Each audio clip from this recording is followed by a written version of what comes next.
Mean राशिर बंधुगण मई मास आरंभ हेबाकु जाउछि। 10टी प्रमुख घटना आपणक सहित घटिबाकु जाउछि। जेतेबेले आपण एही घटना विषय गुड़िकरे शुणिबे सेतेबेले आपणकर पाद तळु माटी खसी जिवो। कारण आगामी 10 दिन मध्यरे आपण केबे कल्पना मध्य करिनथिले एपरि घटना आपणक सहित घटिबाकु जाउछि। बंधु माने जदि आपण आज एही वीडियो को टिके भी अणदेखा करूछंती तेबे आपण आगको कोन हेबो ताहा बुझी पारिबे नाही। भगवान शनि तांकर उपस्थिति अनुभव कराइछंती एवं वर्तमान आपण एक शेष यात्रा पाई प्रस्तुत हुअन्तु। एक शेष यात्रा जहाँ आपणक दुखर अंत घटाइब। यह आपणक समस्त असुविधार परिणाम हेब। कारण विगत वर्षरे आपण अत्यधिक कष्ट सह्य करिथिले एवं महादारिद्र्यर सम्मुखीन होइथिले, किंतु वर्तमान आपण एही नूतन वर्ष पाई उच्च आशा रखिछंती एवं एही आशा गुड़िक भांगी जिबा उचित नुहे। एही मासर आरंभरू आपण भगवान शनिकर समर्थन पाइबे। राहु एवं मंगल मध्य आपणक पाखरे दृढ़ भावरे ठिया होइछंती। तथापि जदि आपण सतर्कता अवलंबन न करंती तेबे एही भयंकर घटना गुड़िक आपणकु आरंभरू ही आघात करि पारे। कारण शुक्र वर्तमान आपणकर सपक्षरे ठिया होइछंती। एहा व्यतीत एही प्रारंभिक पर्याୟରେ भगवान शनि मध्य आपणको परीक्षा रे पकाइबे। किंतु संक्षिप्त समय जेतेबेले आपण एही नूतन मास आरंभ करूछंती सेतेबेले तीनोटी निर्दिष्ट कार्य आपणको कड़ाकड़ी भावरे एड़ाइबाको पड़िबो। भूले मध्य एही कार्य गुड़िको करंतु नाही। नूतन मासर एही प्रारंभिक दिन गुड़िकरे आपणको अत्यंत सतर्कतार सहित चलिबाको पड़िबो। प्रत्येक पदक्षेप को तुलना करिबाको पड़िबो। गत वर्ष धरी आपण आपणक जीवन रे बहुत दुख सह्य करिसेंती। लोक माने आपणकु बारंबार प्रतारणा करिथिले, किंतु यथेष्ट होइगला। वर्तमान न्यायर देवता भगवान शनि एक महान घोषणा करिसेंती। एही परवर्ती 10 दिन मध्यरे तीनोटी महान आनंद आपणक जीवन रे प्रवेश करिबाको जाउछि एवं जेतेबेले आपण एही आनंद विषय शुणिबे आपण आनंद रे टेई पड़िबे। पागल परि नाचिबा आरंभ करिबे। घर घर बुली समस्तंको मीठा बांटिबे। कारण आपण आरंभ रे ही एते महान खुशी पाइबे जहाँ आपण केबे स्वप्न रे मध्य भाबी नथिले। आपण समस्ते जानती भगवान शनि को हाथ रे लेखा जाइथिबा भाग्य को केही परिवर्तन करि पारिबे नाही। भगवान शनि आपण ढाळिथिबा लुह देखिछंती। गत वर्ष सारा आपणक आखिरु प्रवाहित लुह भगवान शनि आपणकर शत्रु मानकर कला कार्य देखिछंती एवं जेपरी मो आरंभ रे कहिथिली न्यायर देवता भगवान शनि एबे तांकर भयंकर रूप धारण करिछंती। प्रत्येक व्यक्ति जो माने आपणकु कंदाइछंती, प्रत्येक व्यक्ति जे गत वर्ष धरी आपणकु जंत्रणा देइछंती, एही नूतन मासरे सेही व्यक्ति सेही शत्रु सहित हिसाब समाधान करिबार समय आसीछि। एबे आपणकर पाली। एही वर्षर आरंभ रे आपण प्रकृत रे जहा पाइबार योग्य ताहा पाइबे, जहा पाई आपण वर्ष वर्ष धरी आग्रही अछंती। आपणकु केवल वीडियो को आरंभ रु शेष पर्यंत देखिबाको पड़िबो। कारण जदि मासर आरंभटी सकारात्मक भावरे आरंभ हुए तेबे आपणकर संपूर्ण मास सुंदर भावरे उभा हेबो। तथापि जदि आपण आरंभरु ही अवहेलार सहित कार्य करंती, जदि आपण भगवान शनिकर द्वारा निर्धारित पथ अनुसरण करिबारे विफल होंती किंबा जदि आपण ग्रह मानकर संकेत को अणदेखा करंती तेबे आपणक जीवन रे बड़ दुर्भाग्य आसी पारे। बंधुगण, आपणकर कर्मर कर्म हिसाब समाधान करिबार समय आसी पारे। तेणु निश्चित करिबाकू पड़िबो जे एही मास एक दृढ़ पादरे आरंभ हुए। जदि आपण गोटिए भूल पदक्षेप नियंती किंबा कोनोसी भूल करंती तेबे समग्र मास आपणक पई आहुरी कष्टकर होई पारे। सेथिपाई आपण एही वीडियो को हालुका भाबरे नियंतु नाही किंबा एहाको अणदेखा करंतु नाही। तेबे वीडियोटी रे आगो को पढ़िबा पूर्वरु सर्वप्रथमे आपण माने वीडियोटी को लाइक करी चैनलटी को सब्सक्राइब करी दियंतु एवं कमेंट बॉक्स रे भक्ति एवं श्रद्धार सहित जय बजरंगबली 3 थर लिखंतु। बंधु माने अतीत रे आपण माने एते दुख सह्य करिसेंती एवं अनेक कष्टर सम्मुखीन होइछंती।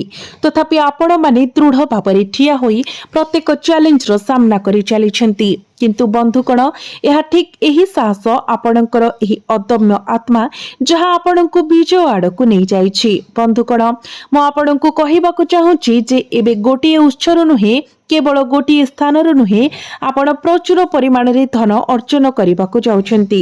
सर्वनिम्न प्रयास रे माता लक्ष्मी आपणको एते प्रचुर परिमाण रे धन प्रदान करिवे जे आपण एहाकू परिचालना करबाकू कष्टकर हेबो। मु जाने जे आपणकर हृदय सर्वदा अत्यंत बड़ थिला। आपणकर हृदय सर्वदा इस्पात परि दृढ़ रहिछि। प्रकृत रे धनी फाइनेंस रो किंबा प्रमुख व्यवसायींकर हृदय मध्य तुम परि बहुत कम विस्तारित। जदिओ आपणक चारि पाखरे थिबा लोक माने किंबा साधारणतः अन्य माने आपणको विश्वासघातकता करंती, आपणको खराब कथा कहंती, आपणको अपमानित करबाकू चेष्टा करंती किंबा आपणकर निर्दोषतार सुजोग नियंती, आपण निरंतर सेही लोकमानंकू सहाय्य करि चलिछंती। आपण सर्वदा अन्य मानंक पाई निजर आराम, शांति, धन एवं संपत्ति को बलिदान देबाकू जाइछंती। बंधुगण लोक माने केबे आपणकर साहाय्य को आसीबे कि नाही, आपण सर्वदा अन्य समस्त को साहाय्य करबाकू सेठारे अछंती। जदि आपण निजे भोकरे थिबा बेले गोटे रुटी रखिछंती एवं जणे भोकिला भिकारी आपणकर द्वार पाखरे खाद्य मागुची तो आपण स्वेच्छाकृत भावरे सेही रुटी सेही भिकारी को देई दियंती केवल अन्य जनकर भोक मेंटाइबा पाई। आपण एही प्रकारर व्यक्ति जदि यह आपण को वर्णना करे तेबे दया करी मंतव्य विभाग रे लिखंतु।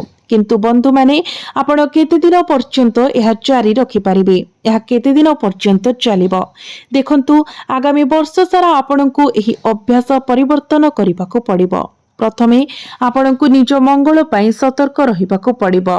प्रथमे निज जीवन रे खुशी आनी निजर पेट पूरण करंतु एवं केवल तापरे अन्य मानको सहाय्य करंतु। तुरंत अन्य उपाय काम करिबा बंद करंतु, नचेत समस्ते आपण को मंदिरर घंटी परि व्यवहार करिवे। से माने आपण को पाखको आसीबे, घंटी बजाइबे, आपण को निज स्वार्थ पाई व्यवहार करिवे एवं केवल चली जिवे।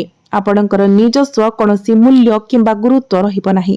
तेणु मोर बंधु माने ई अभ्यास को भंग करंतु, कारण जेतेबेले आपण आवश्यकतारे अछंती आपण देखिबे जे केही संपूर्ण आपणक पाखरे ठिया होंती नाही। गत वर्ष ता पूर्व वर्ष एवं प्रकृत रे एही दुनिया रे प्रवेश करिबा समयरु आपणकर समग्र जीवन को पछकु देखंतु। केही प्रकृत रे आपणक पाखरे ठिया होइछंती कि जणे किंबा दुई जनकु छाडी? उत्तर संभवतः ना। तेणु मागणारे आपणकर सेवा प्रदान करिबा बंद करंतु। एबे मु पूर्वरु उल्लेख करितिबा प्रथम प्रमुख घटना विषय आलोचना करिबाकू जाउछि। दया करी ध्यानर सहित सुनंतु। एही मास आरंभ हेबा मात्रे जणे निर्दिष्ट देवता अछंती जे आपणक जीवनर जहाज को समस्त अशांत जलरे सुरक्षित भाବରେ चलाइबाकू प्रस्तुत। जणे देवता जे आपणक कोटी कोटी टंकार धन प्रदान करिबाकू जाउछंती। मु एही देवता विषय रे मध्य कहिबी एवं आपण सेमानंकू किपरि खुशी करि पारिबे ताहा स्पष्ट भाବରେ व्याख्या करिबी। यह सहित मु प्रकाश करिबी जे आपणक घरे कोनोसी अशुभ वस्तु अछि कि नाही जहा धनर प्रतिमूर्ति मां लक्ष्मी को आपणक द्वाररु दूरे नेउछि। जदि आपण सेही वस्तु को बाहर करंती तेबे लक्ष्मी आपणक घरे प्रवेश करिवे एवं सारा वर्ष आपणक उपरे धनर वर्षा हेबो। किंतु जे पर्यंत सेही वस्तु आपणक घरे रहिबो, जे पर्यंत आपण याको बाहर करिदेबे नाही से पर्यंत गोटिए टंका मध्य सेठारे प्रकृत रे स्थिर हेबो नाही। जदिओ टंका आसीबो ताहा सेते शीघ्र खर्च मध्य होइछिबो, कोनोसी संचय हेबो नाही। तेणु सेही वस्तु को बाहर करिबा अत्यंत जरूरी। वर्ष आरंभ हेबा सहित आमे विभिन्न विषय उपरे आलोचना करिबु। आपण काहा सहित संपर्क रखिबा उचित, कि गुप्त भाबरे आपणक प्रति ईर्षा करूछि। एही वर्ष प्रकृत रे आपण को निस्वार्थ पर भावरे किए भल पाइबो एवं किए जणे विश्वासघातक जे गुप्त भावरे आपणक निज लाभ पाई आपण को शोषण करूछि। मु एही समस्त विषय रे विस्तृत भावरे आलोचना करिबी। नकारात्मक शक्ति किंबा तंत्र मंत्रर प्रभावरु किपरि मुक्ति पाइबे से विषय रे मध्य मु पूर्ण मार्गदर्शन प्रदान करिबी। आपण आशा करि पारुथिबा 10टी प्रमुख घटना एवं आपणक पाई आसुथिबा निर्दिष्ट शुभ खबर एवं आशीर्वाद प्रकाश करिबे। एही 10टी गुरुत्वपूर्ण घटना कौन, एही 10टी मोड़ कौन, मु से गुडी को उन्मोचन करिबी। तेबे बंधु माने प्रथम घटनाटी हेउची मास आरंभरे आपणक निजर कोनोसी दोष बिना आपणको अपमान सहिबाको पड़ी पारे। यार अर्थ हेउची आपणक निकटतर केही विशेष करी जहाको आपण सबुठारु प्रिय मने करंती से ही आपणक भावना को आघात देबे, से माने ही आपणकर हृदय भांगी देबे एवं आपण सेमानक हातरे सार्वजनीन अपमानर सम्मुखीन होई पारंती। यह शनिको द्वारा एक सीधा सड़क आघात जहाँ मासर आरंभरे आघात करिबो। तेनु बंधु माने सतर्क रुहंतु। जदि एपरि केही अछंती जाहाको आपण निजर बोली विवेचना करंती तेबे मासर प्रारंभिक दिन गुड़िकरे सेमानंक ठारु टिके भावप्रवण दूरता बजाय रखंतु, कारण सेही व्यक्ति आपणकर प्रतिष्ठा को क्षति पहुंचाई पारे। एबे द्वितीय कथा हेउची एही मासर आरंभरे जदि आपणकर कोनोसी टंका वर्तमान कोनोसी स्थान रे अटकी रहिछि किंबा विचाराधीन अछि तेबे एहा आहुरी अधिक फसी जाय पारे, एहा आहुरी जटिल होई पारे। यार पुनरुद्धार पाई आपण जो आशा रखिथिले ताहा धूलिसात होई पारे। मो आपणको अजथारे भयभीत करू नाही, आपणको अस्पष्ट सत्यर सम्मुखीन हेबा पाई प्रस्तुत करबाको आसीछि। जदि आपण वर्तमान एक कष्टकर परिस्थिति रे फसी रहिछंती तेबे आपण निजको एथिरे आहुरी गभीर भाबरे बुडी जाउथिबार देखि पारंती। आरंभରୁ ही परिस्थिति आहुरी जटिल होई पारे, तेनु पूर्वरु प्रस्तुत रुहंतु। परवर्ती कथाटी हेउची जणे निर्दिष्ट व्यक्तिଙ୍କୁ नेई आपण जाको सबुठारु अधिक विश्वास करिथिले से आपणक ठारु मुह फेराई नेउछंती। यह हुए तो मासर आरंभरे आपणक पई अपेक्षा करिथिबा सबुठारु यंत्रणादायक घटना अनुभव जे आपण अन्य मानक अपेक्षा अधिक जांको उपरे निर्भर करिथिले से आपणको परित्याग करि पारंती। से जने प्रेमिक साथी हुंतु किंबा केवल एपरि जने जांका ठारु आपण उच्च आशा रखिथिले, आपण विश्वास करिथिले जे केही जने आपणको आपणक समस्यारु बाहर करिवे। आर्थिक सहायता, साथी, समय किंबा अन्य कोनोसी उपाय समर्थन प्रदान करिवे। से व्यक्ति एबे आपणक ठारु दूरेई जिवे। यह मास आरंभरे होई पारे, तेनु आपणकर हृदय को दृढ़ करंतु, कारण जदि आपणकर हृदय भांगिबा पई जाउची तेबे यह वर्षर मासर आरंभरे ही हेबा भलो, कारण आपण आउरी शक्तिशाली हेबे एवं आपण अनुभव करिवे जे एही समयरु आपणको जीवनर यात्रा निजे करिबाको पड़िबो। एबे परवर्ती कथा ध्यान देई सुनंतु। एही समय मध्यरे आपणकर स्वास्थ्य रे एक गुरुत्वपूर्ण ह्रास हेबार संभावना अछि। आपणकर शारीरिक सुस्थता एक उल्लेखनीय प्रतिघातर सम्मुखीन होई पारे। आपण हठात छोट छोट रोग जेपरि कि थंडा, काश, ज्वर एही सबु आपणको कष्ट देई पारे। एही समस्त चैलेंज शनिकर परीक्षार एक अंश अटे एवं आपण सेगुडी को सफलतार सह दूर करिबा अत्यंत गुरुत्वपूर्ण। दयाकरी निज शरीरर निज स्वास्थ्यर जत्न नियंतु। जणे व्यक्ति जी आपणकर बंधु हो जाइछंती से आपणको घर को निया लगाई पारंती। आलंकारिक भाबरे कहिबाकू गले निश्चित भाबरे एही व्यक्ति आपणकर परिवारर सदस्य मानको परस्पर विरुद्ध रे उस्काई पारंती। से माने आपणको घरे विवाद बुणी पारंती, जा द्वारा घरै कलह सृष्टि होई पारे। आपणको घरे सब किछि अव्यवस्था रे पड़ी पारे, तथापि आपणको आत्मनियंत्रण करिबाकू पड़िबो। आपण रागिबा उचित नुहे, क्रोध प्रति सतर्क रहिबा उचित, कारण क्रोधर प्रभाव आपणको उपरे भारी पड़िबो। आपण जानती शनि आपणक राशि उपरे पूर्वरु अवस्थित, आपणकर क्रोध प्रवृत्ति वृद्धि पकाइब। तथापि आपण एहाकु बुझिबा पई आपणक मध्यरे ज्ञान रहिबा उचित। घरे परिस्थिति जेते विशृंखलित हेउना काहेकि आपण ही एहाकु समाधान करिबाको पड़िबो। आपणको आपणकर परिवार सदस्यंक सहित समस्यार समाधान करिबा पई काम करिबाको पड़िबो एवं धीरे धीरे सब किछि पुनर्बार ठीक होई जिवो। चिंता कर नाही, शेषरे सब किछि ठीक हेबो। परवर्ती कथा आपणकर वृत्ति सहित जड़ित, ताहा चाकरी हेउ किंबा व्यवसाय। चाकरी हेउ किंबा व्यवसाय प्रत्येक क्षेत्र रे अनेक छोट छोट सुजोग आपणक सामना को आसीबाकू जाउछि। आपण अनुभव करिवे जेपरि आपण शेषरे आपणक कठिन परिश्रमर फल पाउछंती। धीरे धीरे सब किछि संगठित ढांचा रे पड़िबा आरंभ करिवो। गत मासरे आपणଙ୍କୁ ଯେଉଁ ଜିନିଷ ଗୁଡ଼ିକ ମିଳିନଥିଲା ତାହା ଏବେ ଏହି ବର୍ଷର ଆରମ୍ଭରୁ ଆପଣଙ୍କ ପାଖକୁ ଆସିବାକୁ ସ୍ଥିର ହୋଇଛି। ଏହା ଧନ ହେଉ ଅବା ସମୃଦ୍ଧି ହେଉ, ଏକ ପ୍ରମୁଖ ବ୍ୟବସାୟିକ କ୍ରମ ହେଉ କିମ୍ବା ଏକ ନୂତନ ଜୀବନର ସୁଯୋଗ, ଆପଣ ଏସବୁ ପାଇବାକୁ ଯାଉଛନ୍ତି। ଆପଣଙ୍କ ଚାକିରିରେ ନୂଆ ସୁଯୋଗ ଆସିବ। ଆପଣଙ୍କର ବ୍ୟବସାୟରେ ଏକ ନିର୍ଦ୍ଦିଷ୍ଟ ବିକାଶ ଆସିବ, ଯାହା ଆପଣଙ୍କର କ୍ୟାରିୟରରେ ଏକ ସମ୍ପୂର୍ଣ୍ଣ ନୂତନ ପର୍ଯ୍ୟାୟ ପାଇଁ ଆରମ୍ଭ କରିବ। ଯଦିଓ ଏହା ସତ୍ୟ ଯେ ମୁଁ ଉଲ୍ଲେଖ କରିଥିବା ଏହି ସମସ୍ତ ଅସୁବିଧା ମାସ ଆରମ୍ଭରେ ତୀବ୍ର ହେଉଛି, ଆପଣ ସେମାନଙ୍କ ଠାରୁ ନିଜକୁ ରକ୍ଷା କରିପାରିବେ। ମୁଁ ଏହାର ଏକ ପ୍ରତିକାର କହିବାକୁ ଯାଉଛି। ଶନିଙ୍କର ପ୍ରବଳ ପ୍ରଭାବ ଯୋଗୁଁ ଉପୁଜୁଥିବା ସମସ୍ୟା, ଆପଣ ନିଜକୁ କିପରି ସୁରକ୍ଷିତ ରଖିବେ, ଧ୍ୟାନ ଦେଇ ଶୁଣନ୍ତୁ। ମାସ ଆରମ୍ଭରେ ହିଁ ଆପଣଙ୍କୁ ଏହି ପ୍ରତିକାର କରିବାକୁ ପଡ଼ିବ। ବିଶେଷ କରି ମାସର ପ୍ରଥମ ଦିନରେ ଆପଣଙ୍କୁ କ'ଣ କରିବାକୁ ପଡ଼ିବ? ଆପଣଙ୍କୁ କିଛି ଘିଅ ନେବାକୁ ପଡ଼ିବ, ବିଶେଷ କରି ଗାଈର ଶୁଦ୍ଧ ଘିଅ। ଆପଣଙ୍କୁ କେତେ ଆବଶ୍ୟକ?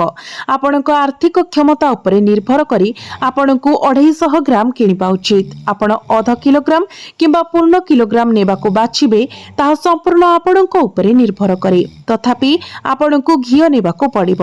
ତାପରେ ଆପଣ ଏହି ଘିଅ ଜଣେ ଅଭାବୀ ବ୍ୟକ୍ତିଙ୍କୁ ଦାନ କରନ୍ତୁ, ଯେକୌଣସି ଗରିବ ବ୍ୟକ୍ତିଙ୍କୁ, କିମ୍ବା ବିକଳ୍ପ ଭାବରେ ଆପଣ ଏହାକୁ ଆପଣଙ୍କର ଭଉଣୀ କିମ୍ବା ଝିଅକୁ ଦେଇପାରିବେ, ବର୍ତ୍ତମାନ ତାଙ୍କର ଶ୍ୱଶୁର ଘରେ ଯିଏ ରହୁଛନ୍ତି।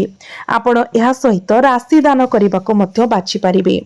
ଆପଣ ଘିଅ ଏବଂ ରାଶି ଉଭୟ ଦାନ କରିପାରିବେ। ଏପରି କରିବା ଦ୍ୱାରା ଶନିଙ୍କର ଭାରି ବୋଝ, ଯାହା ମାସ ଆରମ୍ଭରେ ଆପଣଙ୍କ ଉପରେ ଭାରାକ୍ରାନ୍ତ ହୋଇପାରେ, ତାହା ଯଥେଷ୍ଟ ହ୍ରାସ ପାଇବ।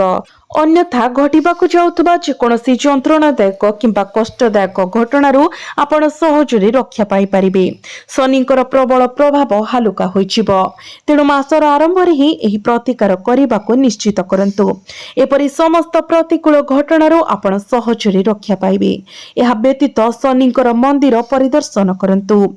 ହାତ ଯୋଡ଼ି ଭଗବାନ ଶନିଙ୍କ ସମ୍ମୁଖରେ ଠିଆ ହୁଅନ୍ତୁ। ମାସଟି କିଭଳି ଶୁଭ ଭାବରେ ପ୍ରକାଶିତ ହେବ, ସେଥିପାଇଁ ଆନ୍ତରିକ ପ୍ରାର୍ଥନା କରନ୍ତୁ। ଯଦି ଆପଣ ଏପରି କରନ୍ତି, ତେବେ ନିଃସନ୍ଦେହରେ ଆପଣଙ୍କ ପାଇଁ ସମ୍ପୂର୍ଣ୍ଣ ମାସଟି ଚମତ୍କାର ହୋଇଯିବ। ଚିନ୍ତା କରନ୍ତୁ ନାହିଁ। ଏହା ସହିତ ବୁଲା କୁକୁରମାନଙ୍କୁ ବିସ୍କୁଟ ଖାଇବାକୁ ଦିଅନ୍ତୁ। ବର୍ତ୍ତମାନ ମୁଁ ଆପଣଙ୍କ ପାଇଁ ଅପେକ୍ଷା କରିଥିବା ପ୍ରମୁଖ ଶୁଭ ଖବର ଗୁଡ଼ିକ ବିଷୟରେ କହିବାକୁ ଯାଉଛି। ମାସର ଆରମ୍ଭରେ ସବୁଠାରୁ ଅପ୍ରତ୍ୟାଶିତ କ୍ଷେତ୍ରରୁ ସାହାଯ୍ୟ ଆସିପାରେ। ଯେଉଁଠାରୁ ଆପଣ ଆଶା ହରାଇ ଦେଇଛନ୍ତି, ଆପଣ ଏକ ପର୍ଯ୍ୟାପ୍ତ ପରିମାଣର ଟଙ୍କା କିମ୍ବା ଗୁରୁତ୍ୱପୂର୍ଣ୍ଣ ଆର୍ଥିକ ସହାୟତା ପାଇପାରନ୍ତି। ଯେଉଁଠାରେ ଆପଣ କୌଣସି ଆଶା ରଖିନାହାନ୍ତି, ସେହି ଉତ୍ସରୁ ଆପଣଙ୍କୁ ଧନର ପ୍ରଚୁର ପ୍ରବାହ ପାଇପାରିବେ। ଆପଣ ଏକ ବଡ଼ ଆଶାର ଉତ୍ସ ପାଇପାରନ୍ତି କିମ୍ବା ଏକ ସହାୟକ ସହଯୋଗୀ ପାଇପାରନ୍ତି। ଜଣେ ନିର୍ଦ୍ଦିଷ୍ଟ ବ୍ୟକ୍ତି ଆପଣଙ୍କର ଜୀବନରେ ପ୍ରବେଶ କରିବାକୁ ଯାଉଛନ୍ତି। ଏହି ବ୍ୟକ୍ତି ଆସିବା ପରେ ଆପଣଙ୍କ ପାଇଁ ବନ୍ଦ ହୋଇଥିବା ଭାଗ୍ୟର ସମସ୍ତ ଦ୍ୱାର ହଠାତ୍ ଖୋଲିଯିବ। ପ୍ରତ୍ୟେକ ଭାଗ୍ୟର ଦ୍ୱାର ଯାହା ଅବରୋଧିତ କିମ୍ବା ବନ୍ଦ ହୋଇଯାଇଛି, ତାହା ପ୍ରଶସ୍ତ ଭାବରେ ଖୋଲିଯିବ। ଏହି ବ୍ୟକ୍ତି ଯେକୌଣସି ବ୍ୟକ୍ତି ହୋଇପାରନ୍ତି, ଜଣେ ମହିଳା, ଜଣେ ପୁରୁଷ କିମ୍ବା ଅନ୍ୟ ଯେ କେହି। ଜଣେ ନୂତନ ବ୍ୟକ୍ତି ଆପଣଙ୍କ ଜୀବନରେ ପାଦ ଦେବେ ଏବଂ ତାଙ୍କର ଆଗମନ ପରେ ସବୁକିଛି ଠିକ ହୋଇଯିବ ଏବଂ ସର୍ବୋତ୍ତମ ହେବ।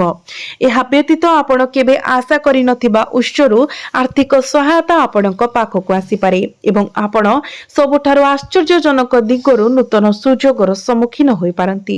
ତେଣୁ ଯଦି ଜଣେ ନୂତନ ବ୍ୟକ୍ତି ଆପଣଙ୍କ ଜୀବନରେ ପ୍ରବେଶ କରୁଛନ୍ତି, ତେବେ ସେମାନଙ୍କୁ ସ୍ୱାଗତ କରନ୍ତୁ। ଏପରି ବ୍ୟକ୍ତିଙ୍କ ଠାରୁ ନିଜକୁ ଦୂରେଇ ରଖନ୍ତୁ ନାହିଁ, କାରଣ କିଛି ବ୍ୟକ୍ତି ସେମାନଙ୍କ ସହିତ ଏକ ସକାରାତ୍ମକ ଶକ୍ତି ବହନ କରନ୍ତି, ଏକ ଶକ୍ତି ଯାହା ଆମ ଜୀବନରେ ପ୍ରବେଶ କଲେ ସବୁକିଛି ଭଲ ପାଇଁ ପରିବର୍ତ୍ତନ କରେ।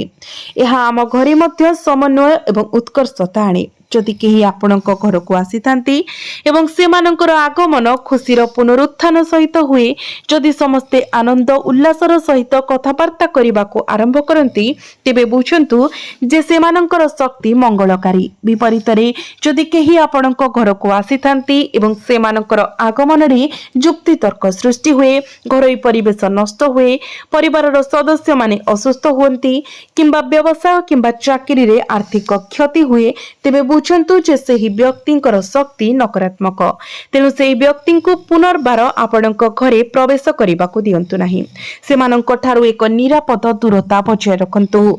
तेबे बंधु माने एही समग्र वर्ष मध्यरे आपण मुख्यतः आपणकर भक्ति को आपणकर कुल देवतांक उपरे केंद्रित करंतु। मास आरंभरू अन्य कोनोसी देवादेवी को संतुष्ट करिबा पई आपण प्रयास खर्च करंतु नाही। आपण मने रखिबा उचित जे 33 कोटी देवादेवी जणे ही देवता अटंती। 33 कोटी हेउछि केवल तांकर स्वरूप। जदि आपण काहाठारु अनुग्रह पाइबा पई चाहुचंती तेबे आपणकर कुल देवादेवी को संतुष्ट करी आरंभ करंतु। तांक मध्यरे ही 33 कोटी देवादेवी वास करिसंती, अर्थात सेमानंकर पूजा आरंभ करंतु। जदि आपण मंदिर जीवाकु चाहुचंती तेबे जांतु। जदि आपण अन्य देवादेवी मानंकर स्वरूप प्रार्थना करिबाकु चाहुचंती तेबे करंतु। एथिरे कोनोसी फरक पड़े नाही। तथापि आपणक घरे पूजा घरे थिबा ईश्वरंकु आपण सर्वदा पूजा करंतु, प्रार्थना करंतु। प्रत्येक दिन सेमानंकर नाम रे दीप जाळंतु, धूप जाळंतु। याको अभ्यास रे परिणत करंतु। विश्वास करंतु आपण आपणकर जीवन रे उल्लेखनीय परिवर्तन देखिबे। एहा व्यतीत मासर आरंभरे आपण आपणक भितरे थिबा प्रत्येक आलस्य को दूरे रखिबा उचित, कारण आपण जेते अधिक आलस्य रे लिप्त रहिबे शनि आपणको सेते अधिक जंत्रणा एवं कष्ट आनी देबे। आपण जेते अधिक विलंब करिबे शनि आपणको सेते अधिक जंत्रणा देबे एवं लुहरे पकाइबे। जो माने आलस्य रे हार मानंती सेमाने सेमानंकर समग्र जीवन केवल कांतिबा एवं विलाप द्वारा बिताइबे। तेणु आलस्य को दूर करंतु। यथाशीघ्र मानविक भावरे प्रत्येक कार्य जोग दियंतु। कोनोसी कार्य को काली पाई पकाई रखंतु नाही। आपण अन्य मानक कथारे प्रभावित होंतु नाही, नचेत आपण निजर धन हराइबे, मानसिक शांति हराइबे एवं आपणकर निजर निष्पत्ति भूल होइजिबो। जदि आपणको केही कोनोसी स्थान रे टंका निवेश करिबाकू परामर्श देउछंती तेबे तुरंत ताहा करंतु नाही। प्रथमे निजको पचारंतु, किछि दिन अपेक्षा करंतु, संपूर्ण अनुसंधान करंतु। केवल जणे संपर्कीय किंबा बंधु किछि सुपारिश करितिबारु एहार अर्थ नहे जे आपण ठीक सेही परि करिबाकू पड़िबो। मासर आरंभरे आपणकर बड़ अस्त्र हेउछि नीरवता। जथा संभव कम कथा कहंतु, अन्य मानक निकटरे बहुत कम प्रकाश करंतु। लोकंक आगरे निजर जीवन को प्रदर्शन करंतु नाही। आपण केते रोजगार करूछंती किंबा भविष्यत पई कोन योजना करिछंती ताहा काहा सामना रे कहंतु नाही। आपण केउठारे यात्रा करूछंती किंबा आपणकर यात्रा कार्यक्रम कोन, एपरि कि आपणकर निज परिवारर सदस्यंको मध्य कहंतु नाही, कारण यह ठीक से ही भूल जहाँ आपण गत मासरे करिथिले। केवल आपणक जीवन रे एही आवश्यक परिवर्तन आणंतु। निश्चित भावरे आपणक जीवन रे आपण सकारात्मक परिवर्तन देखिबाकू पाइबे।